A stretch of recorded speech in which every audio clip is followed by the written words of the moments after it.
ริง26 Live TV มากกว่าทีวีมีดีกว่าใคร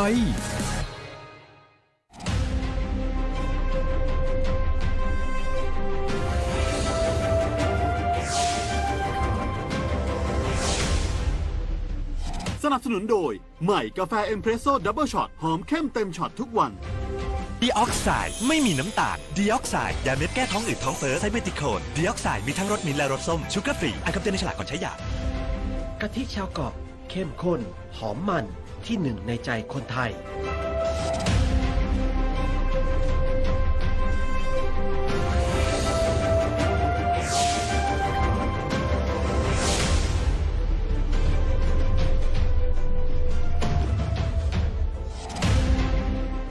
สวัสดีครับสวัสดีค่ะสวัสดีครับพบกันในข่าวเช้าสุดสัปดาห์นะครับคัดข่าวเช้ากับช่องสปริง26นะครับเรา3คนเหมือนเดิมนะครับว่ากันด้วยหลากหลายเรื่องราวเรื่องข่าวทั่วไปมีแน่นอนเรื่องการเมืองมาอัปเดตกับพี่ประจักษ์นะครับทุกเสาร์อาทิตย์แบบนี้นะครับรวบรวมเรื่องราวที่เกี่ยวกับประเด็นร้อนทางการเมืองเรื่องที่เกิดขึ้นในสัปดาห์หน้าด้วยนะครับส่วนสัปดาห์นี้มีเหตุการณ์แปลกๆเกิดขึ้นโดยเฉพาะคนที่เป็นใช้คำว่าคอหวยก็ได้สลากกินแบ่งรัฐบาลมี2เรื่องแรกคืออยู่ดีๆเมื่อวานนี้ก็มีภาพของผู้ประกาศสาวอยู่ดีๆก็โดนคนเข้าไปจี้คอเข้าไปล็อกคอนะล็อกคอเลยแล้วก็เอา